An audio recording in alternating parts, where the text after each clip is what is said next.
Bagaimanakah penciptaan bumi yang kita tempati ini? Pertanyaan ini telah lama menjadi bahan perbincangan dan penelitian para ilmuwan dan ahli agama. Islam memiliki jawabannya yang tertuang dalam Al-Quran dan hadis.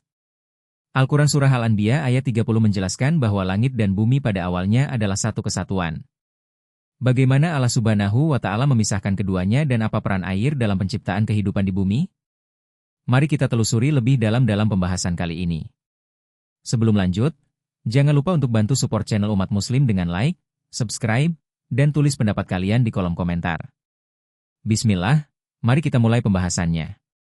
Surah Al-Anbiya ayat 30 mengandung peringatan Allah Subhanahu wa Ta'ala kepada makhluk ciptaannya, khususnya kepada kaum musyrikin dan kafir di Makkah. Menurut tafsir Ibnu Katsir, Allah mengajukan pertanyaan kepada mereka yang mengingkari ketuhanannya dengan menunjukkan tanda-tanda penciptaan langit dan bumi, hujan yang turun dari langit, serta tanah yang menjadi subur.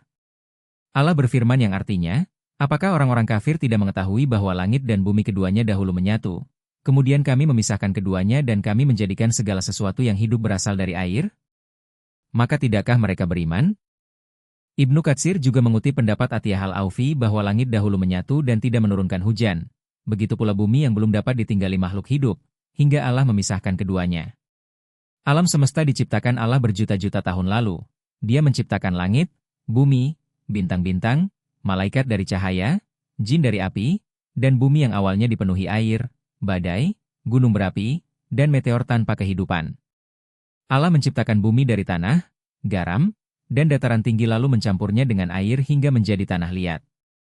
Perlahan bumi menjadi stabil, kehidupan muncul di laut dan darat, tumbuhan dan hewan berkembang, hingga terjadi perubahan zaman dan kepunahan. Gunung berapi mereda. Hutan tumbuh, hujan turun, bumi berputar menciptakan siang malam dan pergantian musim. Keindahan bumi pun tampak dengan laut biru, hutan hijau, gurun coklat, dan es putih.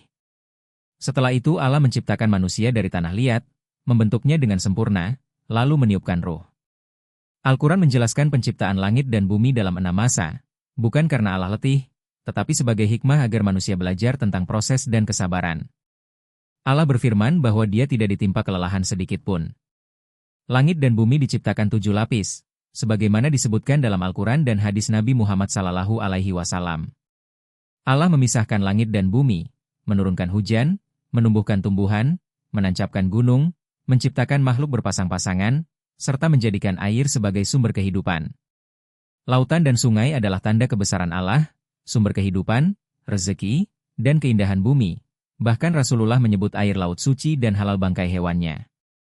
Semua ini adalah bukti keagungan dan kebijaksanaan Allah Subhanahu wa Ta'ala.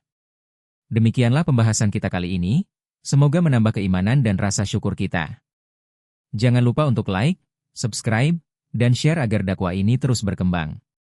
Wassalamualaikum warahmatullahi wabarakatuh.